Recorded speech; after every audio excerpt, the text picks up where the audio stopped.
Something really important is happening in Japanese business right now. There's this urgent need to completely rethink what it means to be an IT leader.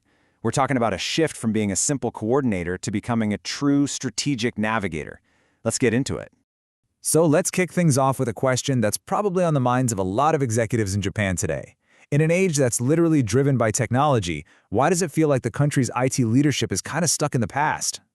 Okay, so this right here, this really gets to the heart of the problem.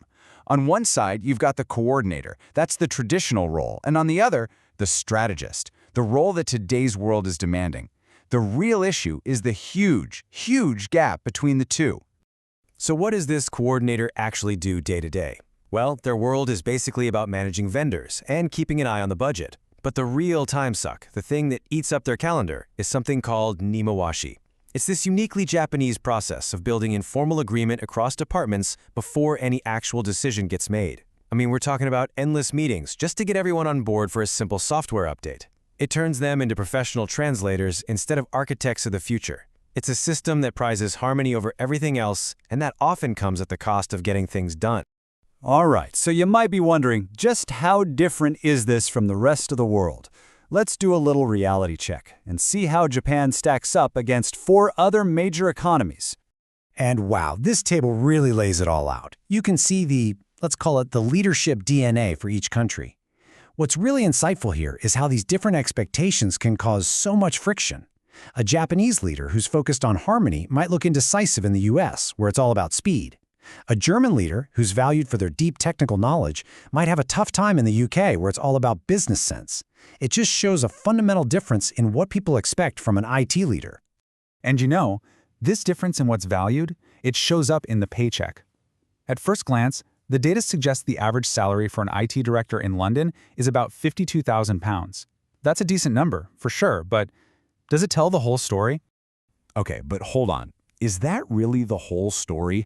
Because that number we just saw, well, it's a bit misleading. The real gap is actually way, way more alarming. To get it, we've got to dig a little deeper. So let's dig into this, because when we peel back the layers, it turns out the real problem isn't what you'd expect at all. It's not about a lack of talent, it's a fundamental flaw in the system itself. And boom, here's the reality check. The actual median salary for a comparable IT director in the UK is closer to £120,000, more than double that first number we saw. The value placed on strategic IT leadership is just on another planet. Japan isn't just a little behind, it's playing a completely different game. And this brings us to a really crucial point. We can't just blame the managers themselves. The issue isn't that they don't have the potential to be strategists. It's that their companies are literally designed to force them into that coordinator box, with no clear path to become anything more. So what does this flawed design actually look like in practice? Well, think about these 3 really distinct, really important roles. You've got the CIO who handles investment strategy, the CTO who manages the actual tech and innovation, and the CISO who's in charge of security. In most global companies, these are separate people.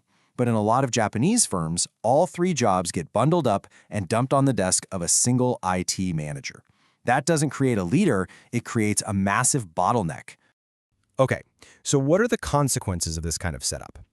They're pretty serious, and we can really understand them through a couple of powerful ideas that are totally changing the IT world. For the longest time, the big boogeyman in IT was technical debt, basically the cost of keeping all your old, clunky systems running. But the crisis today is something much, much bigger: strategic debt.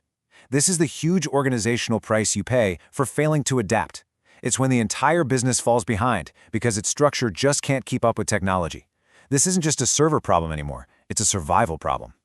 This whole situation forces the IT department to have a bit of an identity crisis. Are they the gatekeeper, whose job is to say no to protect the company?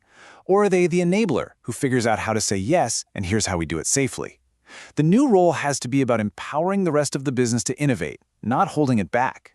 All right, so we've diagnosed the problem. Now for the big question. How do we actually fix this? How do we build the leaders we so desperately need? Well, the research points to a pretty clear 3-part plan for reform. First up, strategic AI governance. And we're not just talking about plugging in some new software. This is about mastering the whole thing: the legal risks, the ethical questions, the business impact. Leaders need to build smart guardrails, clear rules of the road that guide how AI is used instead of just banning it. And here's an interesting thought. Maybe Japan's cultural focus on harmony could actually be a huge advantage in building fair, ethical AI. Next, Pillar 2, leading teams that aren't in the same room. Now, having good people skills, high emotional intelligence, that's absolutely critical, but it's not enough on its own. It has to be combined with clear, documented processes.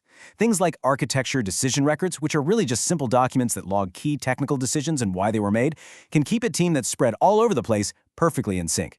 And finally, the third pillar, learning to speak the language of money. The new IT leader has to be totally fluent in finance. IT budgets can't be seen as just another cost, they're investments.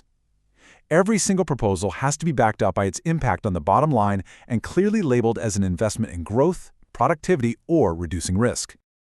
So, when you put all three of these pillars together, you start to see a really powerful new vision emerge for what IT leadership can and should be.